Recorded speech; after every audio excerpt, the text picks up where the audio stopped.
Jai Sitaram. Balakand, chapter 23. So far we have seen that Rama and Lakshmana have followed sage Visvamitra into the forest, and the first night they pass on the banks of river Sarayu, and the next morning sage Visvamitra wakes up Lord Rama with a very beautiful verse. In the previous section, we learned that there are 6 phrases in this verse. Kaushalya supraja Rama purva sandhya pravartate uttishta narashardula kartavyam devamahnikam. So the first phrase is Kaushalya supraja. Second is Rama. Third is purva sandhya pravartate. Fourth is uttishta. Fifth is narashardula. Then sixth is kartavyam devamahnikam. So let us go through the 6 phrases in great detail. The first one is Kaushalya supraja. Kaushalya is Mother Kaushalya, the mother of Lord Rama, and supraja means the beloved son of.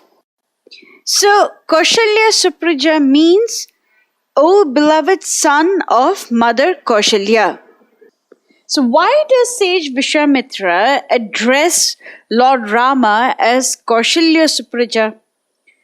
There are multiple reasons. Number 1, Kaushalya supraja means the beloved son of Mother Kaushalya. We know that at this time, Rama is just a couple of days shy of his 13th birthday. We know that Rama is married 5 days after his 13th birthday, and Mother Sita is 5 years, 11 months and few days old. They go to the forest after 12 years of marriage when Rama is 25 and Sita is 18. So at this time, Rama is a tender 13-year-old boy. And to this boy, the name of his mother is the sweetest. Therefore, Visvamitra wakes up Rama by uttering the name that the boy loves the most, that is the name of his mother. So, when we take Rama addressed as Kaushalya supraja, at this juncture, we see that Rama is a very tender little boy who loves his mother's name the most. Now, the second meaning is that Visvamitra clearly knows that Rama is not an ordinary child. There are multiple instances throughout Valmiki Ramayana where it is very clearly mentioned that the sages knew the true nature of Lord Rama. So Visvamitra, Vashishta, Bharadvaja, Atri Muni, Sharbanga, Sutikshna, Agastya, Gautama, Nishakara, Sanat Kumara, so many knew that Rama is a Supreme Lord. And this statement is conclusive based on their behavior and their words. So Visvamitra is marveling at the magnificent kindness of the Lord, that despite being unborn, he chose to be born as a son of his devotee Kaushalya. He chose to be known as the beloved son of Mother Kaushalya, or he chose to be known as Kaushalya supraja. In Bhagavad Gita 7.25, Lord Krishna says, Naham prakasha sarvasya yogamaya samavritah mudhoyam nabhijanati loka mam ajam avyayam. I am never manifest to the foolish and unintelligent. For them I am covered by my internal potency, and therefore they do not know that I am unborn and infallible. In the purport, Srila Prabhupada very clearly says that the Lord is revealed not to the non-devotees and the common man. The Lord reveals himself only to his pure devotees. So, despite being unborn, the Lord chose to be known as the son of Mother Kaushalya. The third meaning is that Visvamitra is praising the devotion of Mother Kaushalya, that she is so fortunate to have Rama as her son. In many places in Valmiki Ramayana, Kaushalya and Sita are called as the most fortunate of women because they are very close to Lord Rama. So Visvamitra is indirectly calling Kaushalya as a fortunate woman for having Rama as her son. In Mukundamala Stotra, written by King Kulashekara Alvar, in verse number 2, this great Vaishnava Bhakta says, Jayatu Jayatu Deva Devaki Nandanoyam Jayatu Jayatu Krishna Vrishni Vamsha Pratipa Jayatu Jayatu Megha Shyamala Komalango Jayatu Jayatu Prithvi Bharanasho Mukundaha. All glories to this personality of Godhead known as the son of Srimati Devaki Devi. All glories to Lord Sri Krishna, the brilliant light of the Vrishni dynasty. All glories to the personality of Godhead, the hue of whose soft body resembles the blackish color of a new cloud. All glories to Lord Mukunda, who removes the burdens of the earth. In the purport, Srila Prabhupada is mentioned. One may ask, since the Supreme Lord is the original father of all living entities, how could a lady known as Devaki give birth to him as her son? And to answer this, he says that the Lord always exists, but for his pastimes as a human being, he seems to take birth as an ordinary child. Those with a poor fund of knowledge cannot accept the idea that the Lord appears in person on the face of the earth. Because they are not conversant with the intricacies of the Lord's transcendental position, whenever such people hear about the appearance of the Lord, they take him to be either a superhuman being born with a material body or a historical personality worshipped as God under the influence of anthropomorphism or zoomorphism. But the Lord is not the plaything of such fools. He is what he is and does not agree to be a subject of their speculations, which perpetually lead them to conclude that his impersonal feature is supreme. The supreme feature of the absolute truth is personal, the supreme personality of Godhead. The impersonal Brahman is his effulgence, like the light diffused by a powerful fire. The fire burns in one place but diffuses its warmth and light all around, thus exhibiting its different energies. Similarly, by means of his variegated energies, the Supreme Lord expands himself in many ways.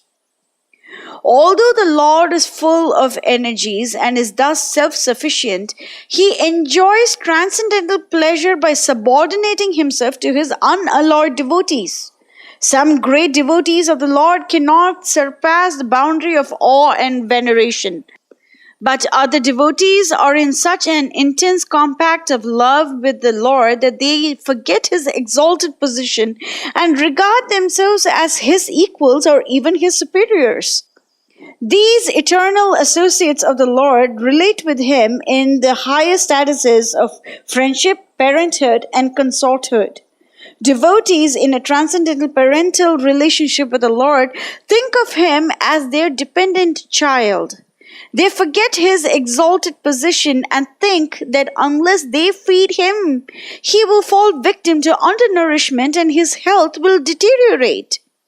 Devotees in a conjugal relationship with the Lord rebuke him to correct his behavior, and the Lord enjoys those rebukes more than the prayers of the Vedas. Ordinary devotees bound up by the formalities of the Vedic rites cannot enter deep into such confidential loving service to the Lord, and thus their realization remains imperfect. Sometimes they even fall victim to the calamity of impersonalism. Vasudeva and Devaki are confidential devotees of the Lord in the mood of parental love. Even greater than them are Nanda and Yashoda, his foster parents in Vrindavana. The Lord takes great pleasure in being addressed as Devaki Nandana, the son of Devaki, Nanda Nandana, the son of Nanda, Yashoda Nandana, the son of Yashoda, Dasharathi, the son of King Dasharatha, Janaki Natha, the husband of Janaki, and so on.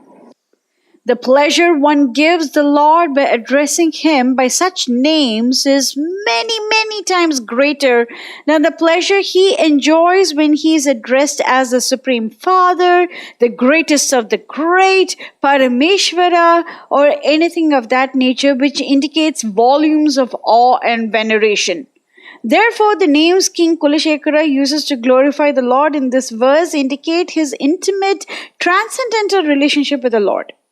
So now we should apply the same principle in this phrase of Kaushalya supraja. So just as how Kulashekara Alvar is using terms such as Devaki Nandana and Nanda Nandana to address Lord Krishna, like that, sage Visvamitra is using the term Kaushalya supraja to address Rama. We have already learned that in parental relationship or Vatsalya rasa or in veneration is a little less than say Dasya rasa. Therefore, sage Visvamitra is not looking at Rama with awe and veneration. He is looking at him as a little boy. And he is pleasing Rama by addressing him in conjunction with his devotee Mother Kaushalya. And as Srila Prabhupada has already mentioned in the purport of this second verse of Mukundamala Stotra, the Lord receives greater pleasure in being associated with his devotee rather than if you just call him as the greatest of the greatest and other terms indicating his supremacy as the Supreme Father or the Supreme Lord. He likes to be known as a relative of his own devotee. This is very similar to how Rama himself addresses himself in front of Lord Brahma at the end of Yuddhakanda. Brahma reveals Rama as Narayana the Supreme, but Rama says, Atmana Manushyam Manye Ramam Dasharatatmajam. I merely consider myself to be a human being by the name of Rama, who is the beloved son of King Dasharatha. So he himself knows how his devotee Dasharatha is with him, and so he says, I consider myself as Dasharatha's son. That is the relationship that he likes more than knowing that he is the supreme Narayana, the controller of all the worlds and the protector of all the realms. More than all of that, he likes to be known as a son of King Dasharatha. So by just this one phrase, Kaushalya supraja, we understand so many things. Let us recap. Number one, Visvamitra sees Rama as a tender little boy who loves his mother very much. Number two, Lord is agreeing to be born as a son of his own devotee. So this shows the affection that the Lord has for his devotee. Number three, Mother Kaushalya is so supreme that the person who cannot be born has chosen to be born as her own son. This is Mother Kaushalya's greatness. Number four, Visvamitra wants to establish a transcendental relationship with Rama. That's why he is calling Rama with a name that he prefers over all else. And number five, we get to see the reciprocity of love between Rama and his devotee Kaushalya. And number six, we get to see another bhakta that is praising the Lord for his affection towards his bhaktas. So there are 6 different points that we see in just one term, Kaushalya supraja. The next phrase is Rama. Rama means the reservoir of all happiness. Rama means the one who is very attractive. And throughout Valmiki Ramayana, the devotees have only one definition of happiness. If they get to serve Rama or his devotees, they are happy. Else, they are unhappy. Visvamitra over here is emphasizing the soft, compassionate nature of the Lord who loves his sincere devotees.